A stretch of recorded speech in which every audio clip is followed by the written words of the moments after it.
నమస్కారం వార్తలకు స్వాగతం ముందుగా ముఖ్యాంశాలు చూద్దాం దేశవ్యాప్తంగా వైభవంగా కార్తీక పౌర్ణమి వేడుకలు రాష్ట్రంలో గోదావరి కృష్ణా నదీ తీరాల్లో పుణ్యస్నానాలు శైవ క్షేత్రాల్లో భక్తుల దీపారాధన ప్రత్యేక పూజలు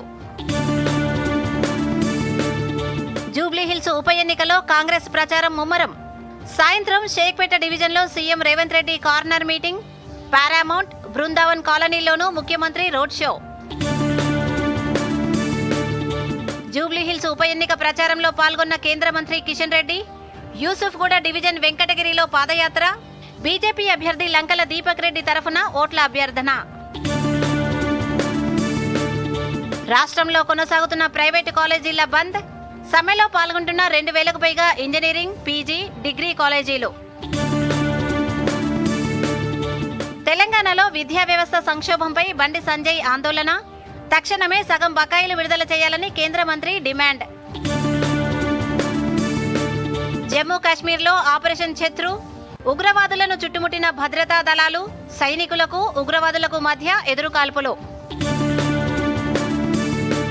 ఉత్తరప్రదేశ్ మీర్జాపూర్ చునార్ జంక్షన్లో రైలు ప్రమాదం రైలు ఢీకొని 4 మృతి పలువురికి గాయాలు ట్రాక్ దాటుతుండగా ఘటన అమెరికా స్థానిక ఎన్నికల్లో ట్రంప్కు గట్టి ఎదురుదెబ్బ న్యూయార్క్ మేయర్గా భారత సంతతి వ్యక్తి జోహ్రాన్ మమ్దానీ ఎన్నిక వర్జీనియా లెఫ్టినెంట్ గవర్నర్గా హైదరాబాదీ మహిళ గజాలా హష్మి వివరాలు చూద్దాం కార్తీక మాసంలో పౌర్ణమి రోజు జరుపుకునే విశిష్టమైన పర్వదినం కార్తీక పౌర్ణమి ఈ పండుగ శివకేశవులకు అంకితం చేయబడింది ఈ కార్తీక పౌర్ణమి అనేది శివుడి కుమారుడు కార్తీకేయుడు జన్మించిన రోజును కూడా సూచిస్తుంది ఈ కార్తీక పౌర్ణమి రోజు భక్తులు పవిత్ర స్నానం ఆచరించి శివుడిని శ్రీ మహావిష్ణువును పూజిస్తారు ఈ నేపథ్యంలో కార్తీక పౌర్ణమి గురించి మరిన్ని వివరాలు ఇప్పుడు తెలుసుకుందాం కార్తీక మాసం అంటేనే భక్తి భావం ఈ మాసంలో పౌర్ణమి రోజు వెలిగించే ప్రతి దీపంలోనూ సాక్షాత్తు త్రయంబకేశ్వరుడు కొలువై ఉంటాడన్నది పురాణాలు చెబుతున్నాయి ఈ పర్వదినం హిందువులకు పరమ పవిత్రమైన రోజుగా భావిస్తారు ఇది మహాశివరాత్రితో సమానమైన పర్వదినం ఆశ్వయుజ అమావాస్య దీపావళి మరుసటి రోజు నుంచి కార్తీక మాసం ముగిసే వరకు రోజు ఉదయం సాయంత్రం భక్తజనం దీపాలు వెలిగించి పరమశివునికి సంరంభనం చేస్తారు ముఖ్యంగా కార్తీక సోమవారాలు పౌర్ణమి నాడు ప్రత్యేక పూజలు నిర్వహిస్తుంటారు ఈ రోజున శివాలయంలో దీపాలు వెలిగించిన వారికి సకల పాపాలు తొలగి సుఖ సంపదలు కలుగుతాయని భక్తులు విశ్వసిస్తారు పలు ప్రాంతాల్లో కార్తీక పౌర్ణమి నాడు సత్యనారాయణ స్వామి వ్రతాలను కూడా నిర్వహిస్తారు కార్తీక పౌర్ణమిని పురస్కరించుకుని ఇవాళ ముక్కంటి ఆలయాలన్నీ భక్తజన సందోహంతో కిటకిటలాడుతున్నాయి దేశవ్యాప్తంగా అన్ని శైవ క్షేత్రాల్లో భక్తి వాతావరణం నెలకొంది కార్తీక మాసంలో పౌర్ణమి రోజు ఉపవాసం ఉండటం పుణ్యస్నానం ఆచరించడం దీపదానం చేయడం దైవారాధన చేయడం వల్ల అనేక పుణ్యఫలాలు లభిస్తాయని శాస్త్రాలు పేర్కొన్నాయి సాయంత్రం వేళ భక్తులు తులసి కోట వద్ద దీపాలు వెలిగించి మహాశివుడిని పూజిస్తారు దీపారాధన ద్వారా అజ్ఞానంధకారాన్ని తొలగించి జ్ఞాన వెలుగును మన జీవితాల్లోకి తీసుకురావాలని భావిస్తారు కార్తీక పౌర్ణమి రోజున భక్తులు గంగా గోదావరి కృష్ణ వంటి పవిత్ర నదుల్లో స్నానం చేయడం ఎంతో పవిత్రమైనదిగా భావిస్తారు నదీ స్నానం సాధ్యం కాని వారు ఇంట్లోనే గంగా జలాన్ని నీటిలో కలిపి స్నానం ఆచరిస్తారు కార్తీక పౌర్ణమి రాత్రి వెన్నెల కాంతిలో దీపాలను వెలిగించి పరమాన్నం వండి భుజించడం కూడా ఒక ఆచారం భక్తులు ఈ రోజున శివుడిని ప్రార్థిస్తూ కుటుంబ సుఖశాంతులు ఆరోగ్యం ఐశ్వర్యం కలగాలని కోరుకుంటారు కార్తీక పౌర్ణమి రోజున శత్రువులపై విజయం కోసం దేవసేనాధిపతి కార్తికేయుని స్మరించడం సాయంత్రం ఆకాశ దీపం వెలిగించడం విశిష్టమైన ఆచారాలు దీపదానం వల్ల పాపాలు నశించి మనస్సు ప్రశాంతమవుతుందని విశ్వాసం కాశీ అరుణాచలం శృంగేరి వంటి క్షేత్రాల్లో ఈ రోజున జరిగే దీపోత్సవాలు జ్వాలాతోరణం దర్శనాలు భక్తులకు అపారమైన పుణ్యాన్ని ప్రసాదిస్తాయని పురాణాలు చెబుతున్నాయి వైష్ణవులు కూడా ఈ రోజు విష్ణువుకు ప్రత్యేక పూజలు నిర్వహిస్తారు అలాగే సిక్కులు గురు పూర్ణిమగా జరుపుకుంటారు బౌద్ధులు కూడా ప్రత్యేక పూజలు జరుపుతారు bureau report Doordarshan news Karthika Pournami సందర్భంగా రాష్ట్రంలోని శైవ క్షేత్రాలు భక్తులతో కిటకిటలాడుతున్నాయి తెల్లవారుజాము నుంచే శివాలయాల్లో భక్తులు ప్రత్యేక పూజలు చేస్తున్నారు వరంగల్ జిల్లాలోని 1000 స్తంభాల గుడి రామప్ప దేవాలయం కాళేశ్వరం సిద్ధేశ్వరాలయం కోటగుల్ల పాలకుర్తి సోమేశ్వర ఆలయంలో ప్రత్యేక పూజలు నిర్వహిస్తున్నారు గోదావరి కృష్ణా నదుల్లో పుణ్యస్నానాలు ఆచరించి ఆలయాల్లో కార్తీక దీపాలు వెలిగిస్తున్నారు మరిన్ని వివరాలు ఇప్పుడు చూద్దాం కార్తీక పౌర్ణమి వేడుకలు ఆదిలాబాద్ జిల్లా వ్యాప్తంగా ఘనంగా జరుగుతున్నాయి. జిల్లా కేంద్రంలోని శ్రీ గోపాలకృష్ణ మఠంలో నిర్వహించిన కాగడ హారతి కార్యక్రమంలో ఎమ్మెల్యే పాయల్ శంకర్ కుటుంబ సభ్యులతో కలిసి ప్రత్యేక పూజలు నిర్వహించారు. ఈ వేడుకలకు జిల్లా నలుమూలల నుంచి పెద్ద సంఖ్యలో భక్తులు తరలివచ్చి 20,000 దీపాలను వెలిగించారు. ప్రతి ఒక్క స్త్రీ, ముత్తైదైన స్త్రీ దీపదానం చేస్తారు. ఇక్కడ వచ్చి టెంపుల్లో వచ్చి ఉసిరి చెట్టు కింద కానీ, రావి చెట్టు కింద కానీ దీపం ముట్టిస్తే, తులసి చెట్టు కింద కానీ దీపం ముట్టిస్తే అది ఎంతో సౌభాగ్యం అని అందరం భావిస్తాము. అందుకే కనుక ఈరోజు పున్నమి అయినందువలన సత్యనారాయణ కథలు కూడా చేసుకుంటారు. అండ్ ఇవాళ చాలా మంచిగా అందరు దీపాలు ముట్టిస్తారు, ఇంట్లో ముట్టిస్తారు, అలాగే ఇక్కడికి గుడికి వచ్చి ముట్టిస్తారు. కార్తీక పౌర్ణమి పురస్కరించుకుని భక్తులతో భద్రాచలం గోదావరి తీరం కిటకిటలాడుతోంది. తెల్లవారుజామున 1 గంట నుండి వివిధ ప్రాంతాల నుండి భద్రాచలం చేరుకున్న భక్తులు గోదావరి నదీ స్నానాలు ఆచరించి అరటి దొప్పలు, ఉసిరి ఫలాలపై దీపాలు వెలిగించి గోదావరి మాతకు సమర్పిస్తున్నారు. అనంతరం శివాలయంలో భద్రాద్రి శ్రీ సీతారామచంద్ర స్వామివారి దేవాలయంలో దీపారాధనలు చేసి స్వామివారిని దర్శించుకుంటున్నారు. ఈరోజు కార్తీక పౌర్ణమి కాబట్టి అందరం ఫ్యామిలీతో వచ్చాము. పుణ్యస్నానాలు ఆచరించి మొత్తం ఇయర్ చేసినా చేయకపోయినా ఈరోజు కార్తీక పౌర్ణమి కావున 365 దీపాలు వెలిగించాము. సో దట్ ఇయర్ మొత్తం పుణ్యఫలం దక్కుతుందని మా నమ్మకం. ప్రపంచ వారసత్వ సంపద ములుగు జిల్లాలోని రామప్ప రామలింగేశ్వరుడి సన్నిధి కార్తీక శోభను సంతరించుకుంది. భక్తులు పెద్ద సంఖ్యలో ఉదయం 4 గంటల నుండే స్వామివారికి అర్చనలు, అభిషేకాలు నిర్వహిస్తున్నారు. అనంతరం 365 దీపాలను వెలిగిస్తున్నారు. ఈ రోజు కార్తీక పౌర్ణమి సందర్భంగా రుద్రాభిషేకం జరిపించుకున్నాము. అలాగే 360 వత్తులు కాల్చడం జరిగింది. మా కోరికలు నెరవేరాలని భగవంతుని కోరుకుంటూ ఆ వత్తులు కాల్చడం జరిగింది. నల్గొండ జిల్లాలోని శైవ క్షేత్రాలకు భక్తులు పోటెత్తారు. వాడపల్లి అగస్త్యలింగేశ్వర స్వామి దేవాలయం, చెరువుగట్టు జడల రామలింగేశ్వర స్వామి దేవాలయం, ఛాయా సోమేశ్వర స్వామి దేవాలయాల్లో భక్తులు తెల్లవారుజాము నుంచే కార్తీక దీపాలను వెలిగిస్తున్నారు. నాగార్జున సాగర్ నియోజకవర్గం హాలియాలోని జడల రామలింగేశ్వర స్వామి దేవాలయం వద్ద కృష్ణానది ఒడ్డున భక్తులు పుణ్యస్నానాలు ఆచరించి భక్తి శ్రద్ధలతో దీపాలను నీటిలో వదిలారు. సూర్యాపేట జిల్లాలోని చారిత్రాత్మక శైవక్షేత్రం పిల్లలమరిలో కార్తీక పౌర్ణమి వేడుకలు వైభవంగా జరుగుతున్నాయి. వివిధ ప్రాంతాల నుంచి వస్తున్న భక్తులు ఉసిరి, మారేడు చెట్ల కింద కార్తీక దీపాలు వెలిగించి ప్రత్యేక పూజలు చేస్తున్నారు. జిల్లాలోని శ్రీ ఎరకేశ్వర, శ్రీ నామేశ్వర స్వామి దేవాలయాల్లో భక్తులు మహాశివుడికి అభిషేకాలు, పూజలు నిర్వహిస్తున్నారు. కరీంనగర్ జిల్లా వ్యాప్తంగా కార్తీక పౌర్ణమి పర్వదినాన్ని పురస్కరించుకొని ఆలయాల్లో భక్తులు ప్రత్యేక పూజలు నిర్వహిస్తున్నారు. తెల్లవారుజాము నుంచి శివాలయాలతో పాటు వైష్ణవాలయాలు భక్తులతో రద్దీగా మారాయి. భక్తులు ప్రత్యేక పూజలు నిర్వహించి కార్తీక దీపాలను వెలిగిస్తూ మొక్కులు చెల్లించుకుంటున్నారు. కరీంనగర్ జిల్లాలోని హుజూరాబాద్, మానకొండూరు, చొప్పదండి, జమ్మికుంట, కొత్తపల్లితో పాటు కరీంనగర్ నగరంలో పలు ఆలయాలు భక్తులతో కిక్కిరిసిపోయాయి. హుజూరాబాద్ మండలం బోర్నపల్లిలోని శివాలయంలో భక్తులు కార్తీక పౌర్ణమి సందర్భంగా కార్తీక దీపం వెలిగించి భక్తి శ్రద్ధలతో పూజలు నిర్వహిస్తున్నారు. ప్రతి సంవత్సరం కార్తీక పౌర్ణమి రోజు మేము ఈ శివాలయంకి రావడం జరుగుతుంది. ఈ శివాలయంలోని ప్రత్యేకత ఏమిటంటే ఇది చాలా పురాతనమైన శివాలయం. ఇందులో ఎలాంటి పూజలైనా, ఎలాంటి కోరికలు కోరుకున్నా కూడా శివాలయంలో చాలా బాగా నెరవేరుతాయి. భక్తుల నమ్మకం అది. మెదక్ జిల్లా ఏడుపాయల వనదుర్గా భవానీ మాత ఆలయంలో కార్తీక పౌర్ణమి రోజును పురస్కరించుకుని ప్రత్యేక పూజలు చేశారు. ఆలయ ఆవరణలో మంజీరా నది ఉగ్రరూపంతో ప్రవహిస్తుండటంతో రాజగోపురంలో అమ్మవారి ఉత్సవ విగ్రహానికి పూజలు నిర్వహించారు. Bureau report, Doordarshan news. CM Revanth Reddy ఇవాళ సాయంత్రం 7 గంటల నుంచి రాత్రి 9 గంటల వరకు జూబ్లీహిల్స్ ఉప ఎన్నిక ప్రచారంలో పాల్గొంటారు. షేక్పేట డివిజన్లో road show, corner meeting Congress party ఏర్పాటు చేయనుంది. అదేవిధంగా పారామౌంట్ కాలనీ గేట్ 3 నుంచి గేట్ 2, గేట్ 1 మీదుగా బృందావన్ కాలనీ వరకు రోడ్ షో నిర్వహిస్తారు.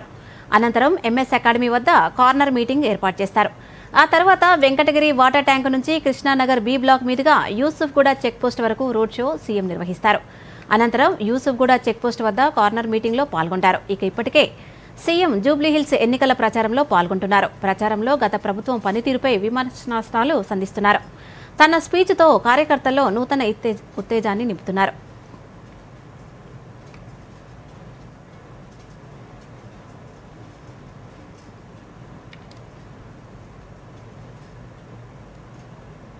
జూబ్లీహిల్స్ ఉప ఎన్నిక ప్రచారంలో కేంద్ర మంత్రి కిషన్ రెడ్డి పాల్గొన్నారు. యూసుఫ్గూడ డివిజన్ వెంకటగిరిలో కిషన్ రెడ్డి పాదయాత్ర నిర్వహించారు. ఇంటింటికి తిరుగుతూ ప్రజలను పలకరించారు. ఉప ఎన్నికల్లో బీజేపీ అభ్యర్థి లంకల దీపక్ రెడ్డికి ఓటు వేయాలని కోరారు. అధికార కాంగ్రెస్ ఉప ఎన్నికల్లో గెలిస్తే జూబ్లీహిల్స్ ప్రజలకు ఏం చేస్తాయో చెప్పకుండా తప్పుదోవ పట్టిస్తున్నారని విమర్శించారు. జూబ్లీహిల్స్లో బీజేపీయే గెలుస్తుందని ధీమా వ్యక్తం చేశారు. కాంగ్రెస్, బీఆర్ఎస్ ప్రజలను ఓడగొడతారని చెప్పారు.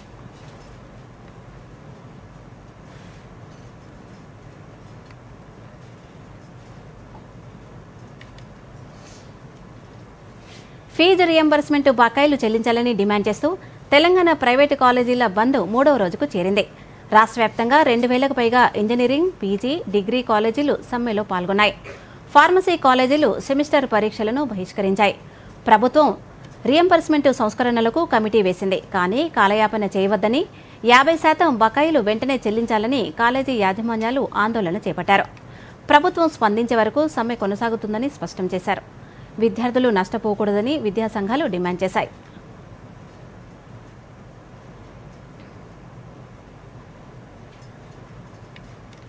తెలంగాణలో 2500కు పైగా ప్రైవేటు కాలేజీలు మూతపడటం రాష్ట్ర చరిత్రలో మొదటిసారని కేంద్ర మంత్రి బండి సంజయ్ ఆందోళన వ్యక్తం చేశారు. ఫీజు రియంబర్స్మెంట్ బకాయిల కోసం 3 రోజులుగా బంద్ కొనసాగుతోందని, బీఆర్ఎస్, కాంగ్రెస్ పాలనలో 4 సంవత్సరాల బకాయిలతో విద్యార్థులు, అధ్యాపకులు ఇబ్బందులు పడుతున్నారని బండి సంజయ్ అన్నారు. 10,500 కోట్ల రూపాయల బకాయిల్లో సగం విడుదలకు కమిటీ ఏర్పాటుకు రాజకీయ నాటకమని విమర్శించారు. కాంగ్రెస్ పాలన ఆర్థిక నిర్లక్ష్యం, విద్యారంగం దెబ్బతినడానికి నిదర్శనమని ఆరోపణ చేశారు. సగం బకాయిలు తక్షణమే విడుదల చేయాలని బండి సంజయ్ డిమాండ్ చేశారు.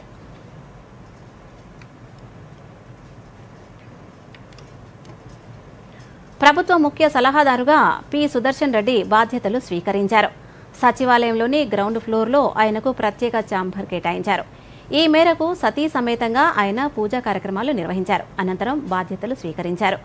ఈ కార్యక్రమంలో పలువురు మంత్రులు, ఎమ్మెల్యేలు పాల్గొన్నారు. ఈ సందర్భంగా ప్రభుత్వ సలహాదారుగా బాధ్యతలు స్వీకరించిన సుదర్శన్ రెడ్డికి శుభాకాంక్షలు తెలిపారు. ఈ సందర్భంగా సుదర్శన్ రెడ్డి మాట్లాడుతూ ప్రభుత్వ పథకాలు సక్రమంగా అమలయ్యేలా తన బాధ్యతను నిర్వర్తిస్తానని సుదర్శన్ రెడ్డి తెలిపారు. గత ప్రభుత్వం ప్రజా సంక్షేమాన్ని పట్టించుకోలేదని విమర్శించారు. కనీసం రేషన్ కార్డ్స్ కూడా ఇవ్వలేదని మండిపడ్డారు. కాంగ్రెస్ ప్రభుత్వం సన్నబియ్యం ఇస్తుందని, అర్హులందరికీ రేషన్ కార్డ్స్ ఇచ్చిందని గుర్తు చేశారు. మహిళలకు ఫ్రీ బస్సు విజయవంతంగా అమలవుతుందని తెలిపారు. రైతులకు ధాన్యం కొనుగోలుతో పాటు బోనస్ ఇస్తున్నామన్నారు. అన్ని పథకాలపై రివ్యూ చేసి అమలయ్యేలా కృషి చేస్తానన్నారు.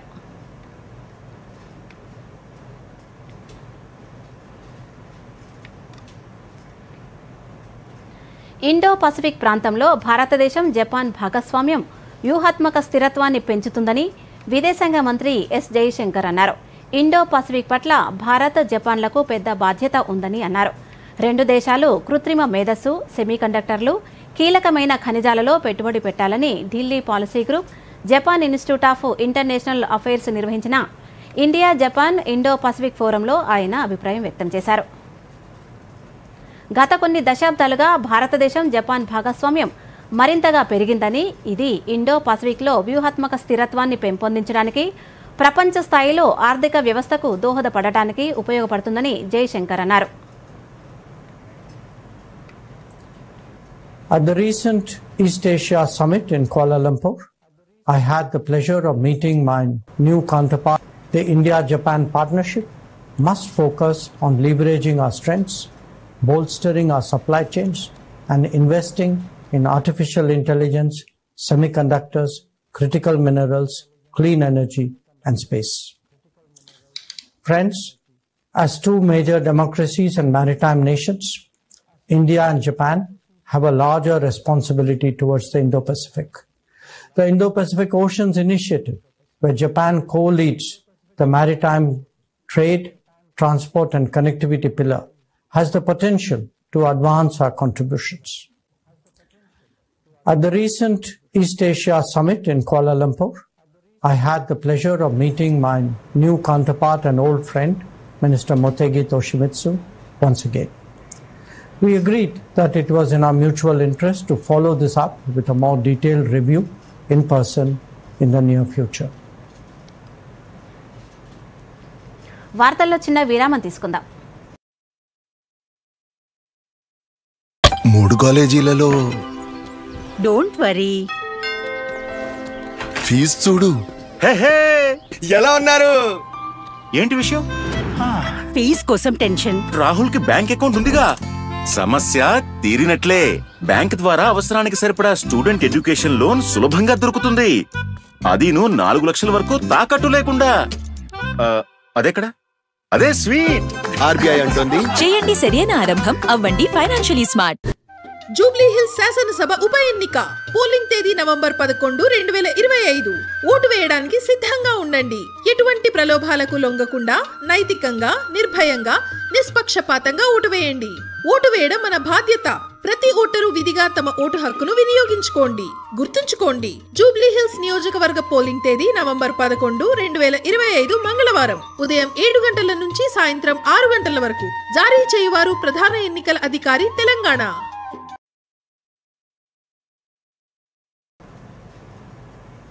వార్తలకు తిరిగి స్వాగతం. బీహార్ అసెంబ్లీ ఎన్నికల్లో తొలి విడత పోలింగ్కు రంగం సిద్ధమైంది. రాష్ట్రంలోని 38 జిల్లాలకు గాను 18 జిల్లాలోని 121 సీట్లకు రేపు ఎన్నికల సంఘం ఓటింగ్ నిర్వహించనుంది. అన్ని పార్టీల నుంచి కలిపి మొత్తం 1314 మంది అభ్యర్థులు ఈ విడతలో తమ అదృష్టాన్ని పరీక్షించుకోనున్నారు. ఫస్ట్ ఫేజ్ పోలింగ్ జరగనున్న నియోజకవర్గాల్లో ఆర్జేడీ నేత తేజస్వి యాదవ్ పోటీ చేసిన రాఘోపూర్, తేజ్ ప్రతాప్ యాదవ్ బరిలో ఉన్న మహువా కూడా ఉన్నాయి. ఇక తొలి విడత ఎన్నికలను నిష్పక్షపాతంగా ప్రశాంత వాతావరణంలో నిర్వహించేందుకు అన్ని ఏర్పాట్లు చేసినట్లు ఎన్నికల కమిషన్ తెలిపింది. ఓటర్లు స్వేచ్ఛగా తమ ఓటు హక్కును వినియోగించుకునేందుకు అన్ని చర్యలు తీసుకుంటున్నట్లు ప్రధాన ఎన్నికల కమిషనర్ జ్ఞానేష్ కుమార్ తెలిపారు. బీహార్లోని సమస్యాత్మక ప్రాంతాల్లో కేంద్ర పరిశీలకులు, భద్రతా దళాలను మోహరించినట్లు వెల్లడించారు. ఫ్లయింగ్ స్క్వాడ్లు, నిఘా బృందాల ద్వారా ఓటర్లను ప్రభావితం చేసే వారిపై ప్రత్యేక నిఘా పెట్టామన్నారు. ఓటర్లను నగదు, మద్యం, బహుమతుల ద్వారా ప్రలోభపెడితే కఠిన చర్యలు తీసుకుంటామని హెచ్చరించారు.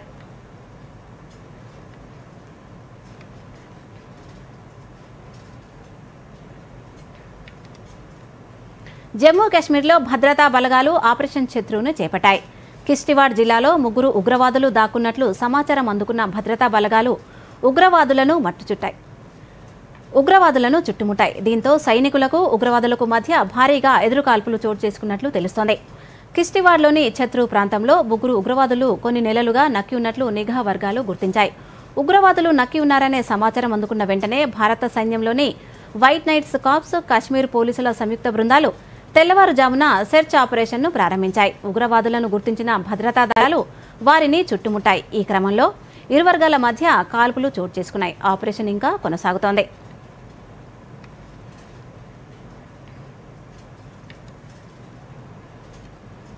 కర్ణాటకలోని హల్లికేడ్లో రోడ్డు ప్రమాదం చోటు చేసుకుంది. వ్యాను, కారు ఢీకొన్న ఈ ఘటనలో 4 తెలంగాణ వాసులు మృతి చెందారు. మరొకరికి తీవ్ర గాయాలయ్యాయి. మృతులను సంగారెడ్డి జిల్లా నారాయణఖేడ్ మండలం జగన్నాథపురం గ్రామానికి చెందిన నవీన్, రాచప్ప, కాశీనాథ్, నాగరాజులుగా గుర్తించారు. వీరంతా గనగాపూర్ దత్తాత్రేయ ఆలయానికి వెళ్లి కారులో తిరిగి వస్తుండగా ఈ ప్రమాదం చోటు చేసుకుంది.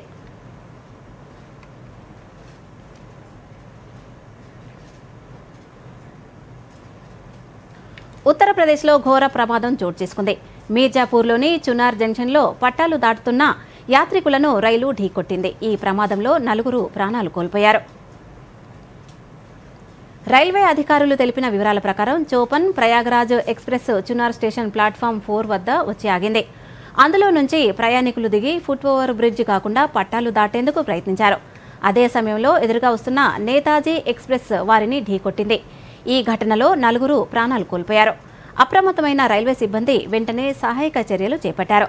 మృతదేహాలను పోస్టుమార్టం నిమిత్తం ఆసుపత్రికి తరలించారు. ఈ మేరకు ఘటనపై కేసు నమోదు చేసి దర్యాప్తు చేపట్టారు.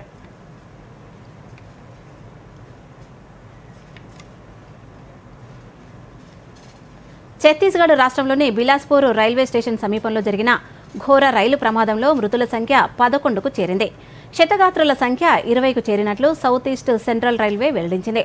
బిలాస్పూర్ రైల్వే స్టేషన్ సమీపంలో ప్యాసింజర్ రైలు రెడ్ సిగ్నల్ దాటేసి గూడ్స్ రైలును వెనుక నుండి ఢీకొట్టడంతో ప్రమాదం సంభవించింది. ఈ ఘటనలో లోకో పైలట్ సహా 8 మంది అక్కడికక్కడే మృతి చెందగా, అయితే గాయపడ్డ వారిలో చికిత్స పొందుతూ మరో 3 ఇవాళ చనిపోయారు. ప్రమాదం ద్వారా కొంతసేపు నిలిచిపోయిన రైళ్లు రవాణా సేవలు తిరిగి ప్రారంభమయ్యాయి.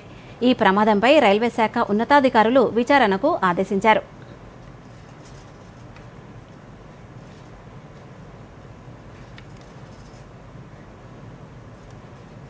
ఇండోనేషియాలోని సులవేసి ద్వీపంలో భారీ భూకంపం సంభవించింది. ఈ భూకంపం రిక్టర్ స్కేల్పై 6.2గా నమోదైంది. సులవేసిలోని కొన్ని ప్రాంతాలను భూకంపం కుదిపేసింది. స్థానికులు తీవ్ర భయాందోళనలకు గురయ్యారు. ప్రజలు భయంతో ఇళ్ల నుండి బయటకు పరుగులు తీశారు. ప్రకంపనలు తీవ్రంగా ఉండి కొన్ని సెకండ్ల పాటు కొనసాగాయి. భూకంపం తర్వాత సునామీ ప్రమాదం పొంచి ఉందని తొలుత భయపడినప్పటికీ అటువంటిదేమీ లేదని ఏజెన్సీ నిర్ధారించింది. ప్రస్తుతానికి ఎటువంటి ప్రాణ నష్టమూ సంభవించలేదని తెలిపింది.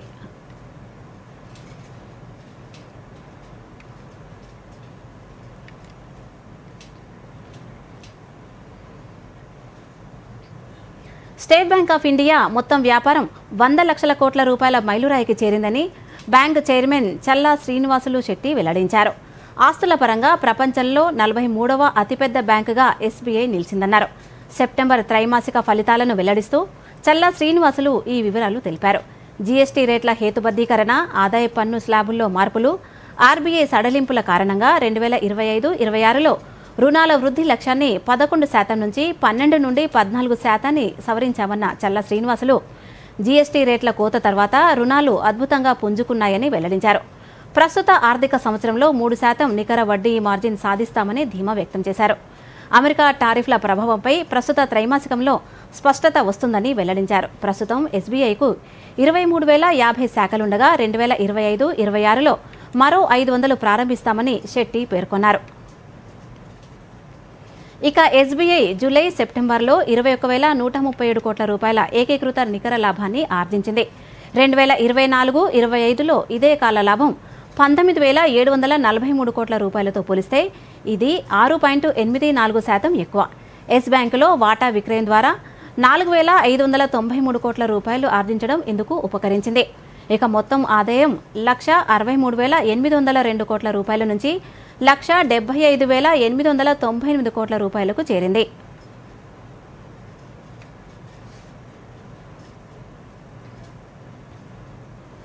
అమెరికా స్థానిక ఎన్నికల్లో ఫలితాలు అధికార రిపబ్లికన్ పార్టీకి షాక్ ఇచ్చాయి. ఈ ఎన్నికల్లో అత్యంత కీలకంగా మారిన న్యూయార్క్ నగర మేయర్ ఎన్నికల్లో డెమోక్రటిక్ పార్టీకి చెందిన జోఫ్రాన్ మమ్దాని విజయం సాధించారు. భారతీయ ఉగాండా మూలాలున్న ఆయన ఓటమి కోసం ట్రంప్ స్వయంగా రంగంలోకి దిగినా ఫలితం లేకుండా పోయింది. 34 ఏళ్ల అతి పిన్న వయసులో న్యూయార్క్ మేయర్గా ఎన్నికైన వ్యక్తిగా మమ్దాని రికార్డు సృష్టించారు. న్యూయార్క్ మేయర్గా గెలిచిన మమ్దాని భారతీయ సినీ డైరెక్టర్ మీరా నాయర్, ఉగాండా జాతీయుడైన సంతానం డైనా మహమూద్ మమ్దాని మీరాకు జన్మించిన సంతానమే జోహ్రాన్ మమ్దాని. సోషలిస్ట్ భావజాలమున్న అతడు న్యూయార్క్ మాజీ గవర్నర్ ఆండ్రూ క్యూమోపై విజయం సాధించడం విశేషం.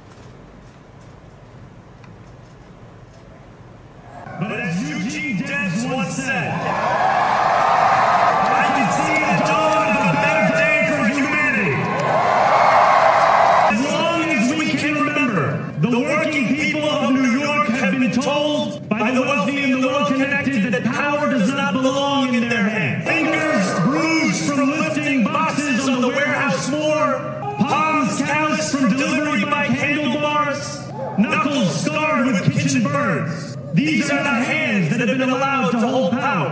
And yet over the last 12 months, you have dared to reach for something greater.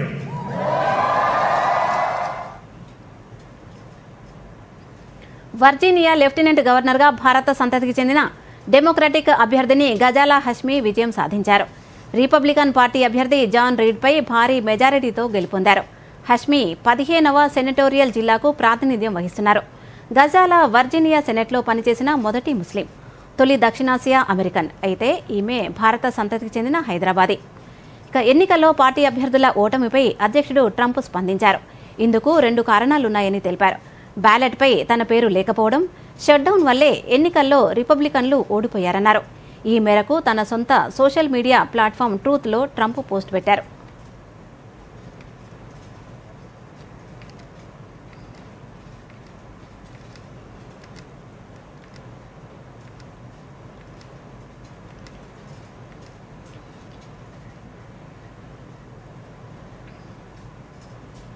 ప్రపంచవ్యాప్తంగా ఎనర్జీ సెక్యూరిటీ మారుతోంది. పునరుత్పాదకాల శక్తితో ఒకే ఇంధనంపై ఆధారపడడం తగ్గుతోంది. ఫాసిల్ ఇంధన మార్కెట్ అస్థిరతను తగ్గిస్తున్నాయి. ఎందుకంటే గత నెల ప్రపంచ చరిత్రలో మొదటిసారి ప్రపంచ విద్యుత్ ఉత్పత్తిలో పునరుత్పాదక శక్తి బొగ్గు ఆధారిత శక్తిని అధిగమించింది. ఈ ఘటనతో ప్రపంచంలో పలు మార్పులకు నాంది పలికింది. ఆ వివరాలు ఇప్పుడు చూద్దాం. గత నెల ప్రపంచ విద్యుత్ ఉత్పత్తిలో పునరుత్పాదక శక్తి మొదటిసారిగా బొగ్గు ఆధారిత శక్తిని అధిగమించింది. 2025 మొదటి 6 నెలల్లో పవన సౌరశక్తి 34.3% వాటా సాధించింది.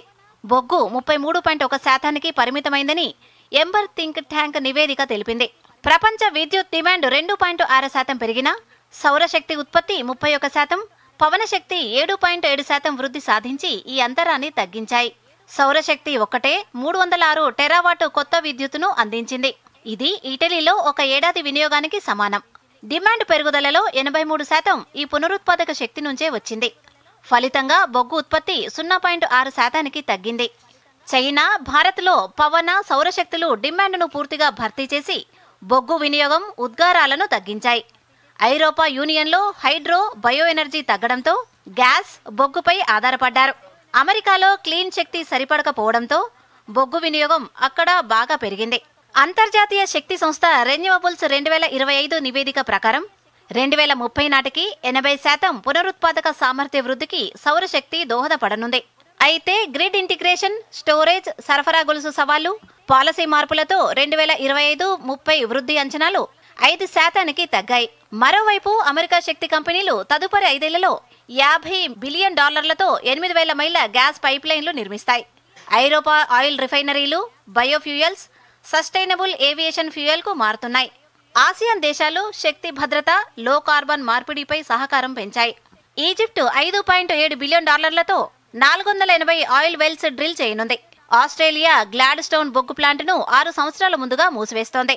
సౌదీ అరేబియాలో hydrogen powered motor sport series ప్రారంభం కానుంది. ప్రపంచ ఆర్థిక వేదిక కోల్ టు క్లీన్ ప్లాట్ఫామ్ బొగ్గు ఫ్యాక్టరీల మూసివేత, పునర్వినియోగానికి భాగస్వామ్యాలను ప్రోత్సహిస్తోంది. పునరుత్పాదక శక్తి ఆధిపత్యం అంతర్జాతీయ ఆర్థిక వ్యవస్థ, ప్రపంచ స్థిరత్వంపై విస్తృత ప్రభావం చూపుతోంది. పెట్టుబడులు ప్రాంతాల వారీగా రాజకీయ నిర్ణయాలపై ప్రభావం చూపిస్తున్నాయి. 2025లో చైనా, భారత్ రికార్డు పునరుత్పాదక వృద్ధి సాధించగా అమెరికా, ఐరోపా యూనియన్లో ఫాసిల్ ఇంధన ఉత్పత్తి పెరిగింది. కీలక ఖనిజాల పోటీ ప్రపంచ రాజకీయాల్లో ముఖ్యం కానుంది. బ్యాటరీలకు అవసరమైన కోబాల్ట్, లిథియం వంటి ఖనిజాల ఉత్పత్తి కొన్ని దేశాల్లోనే కేంద్రీకృతమై ఉండడంతో ప్రపంచ రాజకీయ సమీకరణాలు మారనున్నాయి. ఎనర్జీ సెక్యూరిటీ మారుతోంది. పునరుత్పాదకాల శక్తితో ఒకే ఇంధనంపై ఆధారపడడం తగ్గుతుంది. ఫాసిల్ ఇంధన మార్కెట్ అస్థిరతను తగ్గిస్తున్నాయి. Bureau report, Doordarshan news.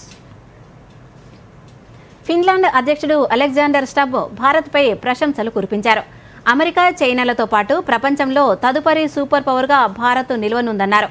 ఇదే క్రమంలో ప్రపంచ శక్తిగా ఎదుగుతున్న భారత్కు ఐక్యరాజ్య సమితి భద్రతా మండలిలో శాశ్వత సభ్యత్వం కల్పించకపోవడాన్ని తప్పుబట్టారు. తాను భారత్కు గొప్ప అభిమానినని పేర్కొన్నారు. విదేశీ వ్యవహారాల్లో భారత్ అనుసరిస్తున్న విధానాలు సరైనవేనని అన్నారు.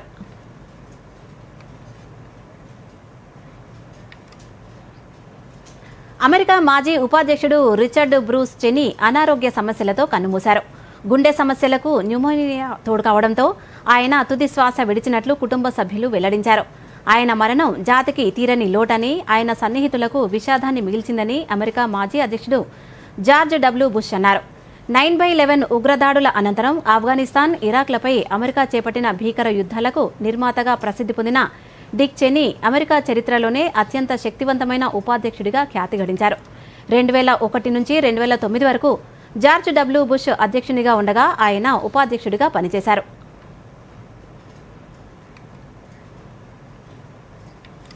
టైటిల్ ఫేవరెట్స్లో ఒకరైన భారత నెంబర్ 1 ప్రపంచ 6వ ర్యాంకర్ ఇరిగేషి అర్జున్ గోవాలో జరుగుతున్న ప్రపంచ కప్ చెస్ టోర్నీలో శుభారంభం చేశాడు. తొలి రౌండ్లో బై పొంది నేరుగా రెండవ రౌండ్ ఆడుతున్న తెలంగాణ గ్రాండ్ మాస్టర్ అర్జున్ తొలి గేమ్లో గెలుపొందాడు. బల్గేరియా గ్రాండ్ మాస్టర్ పెట్రో మారిటస్తో నిన్న జరిగిన తొలి గేమ్లో నల్లపావులతో ఆడుతూ అర్జున్ 37 ఎత్తుల్లో విజయం సాధించాడు. పెట్రోతో నేడు జరిగే రెండో గేమ్ను అర్జున్ డ్రా చేసుకుంటే మూడో రౌండ్కు అర్హత సాధిస్తాడు.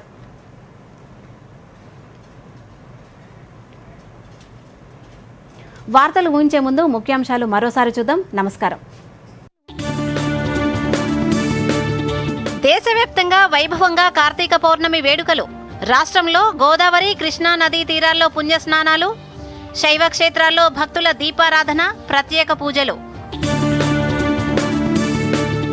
జూబ్లీహిల్స్ ఉప ఎన్నికలో కాంగ్రెస్ ప్రచారం ముమ్మరం. సాయంత్రం షేక్పేట డివిజన్లో CM Revanth Reddy corner meeting, Paramount, Brindavan కాలనీలోనూ ముఖ్యమంత్రి రోడ్ షో. జూబ్లీహిల్స్ ఉప ఎన్నిక ప్రచారంలో పాల్గొన్న కేంద్ర మంత్రి కిషన్ రెడ్డి, యూసుఫ్గూడ డివిజన్ వెంకటగిరిలో పాదయాత్ర, బీజేపీ అభ్యర్థి లంకల దీపక్ రెడ్డి తరఫున ఓట్ల అభ్యర్థన. రాష్ట్రంలో కొనసాగుతున్న ప్రైవేటు కాలేజీల బంద్, సమ్మెలో పాల్గొంటున్న 2000కు పైగా ఇంజనీరింగ్, పీజీ, డిగ్రీ కాలేజీలు. తెలంగాణలో విద్యా వ్యవస్థ సంక్షోభంపై బండి సంజయ్ ఆందోళన, తక్షణమే సగం బకాయిలు విడుదల చేయాలని కేంద్ర మంత్రి డిమాండ్. జమ్మూ కాశ్మీర్లో ఆపరేషన్ శత్రు, ఉగ్రవాదులను చుట్టుముట్టిన భద్రతా దళాలు, సైనికులకు ఉగ్రవాదులకు మధ్య ఎదురుకాల్పులు. ఉత్తరప్రదేశ్ మీర్జాపూర్ చునార్ జంక్షన్లో రైలు ప్రమాదం, రైలు ఢీకొని 4 మృతి, పలువురికి గాయాలు, ట్రాక్ దాటుతుండగా ఘటన. అమెరికా స్థానిక ఎన్నికల్లో ట్రంప్కు గట్టి ఎదురుదెబ్బ, న్యూయార్క్ మేయర్గా భారత సంతతి వ్యక్తి జోహ్రాన్ మమ్దానీ ఎన్నిక, వర్జీనియా లెఫ్టినెంట్ గవర్నర్గా హైదరాబాదీ మహిళ గజాలా హష్మి. ఇప్పుడు వార్తలు ఎక్కడైనా ఎప్పుడైనా DD న్యూస్ ఇప్పుడు మీ చేతిలో. దూరదర్శన్ యాదగిరి వార్తలు డిజిటల్ ప్లాట్ఫామ్స్ లో చూడండి. యూట్యూబ్, ఫేస్బుక్, ఇన్స్టాగ్రామ్, X మరియు వేవ్స్ లో ఫాలో అవ్వండి, లైక్ చేయండి, షేర్ చేయండి.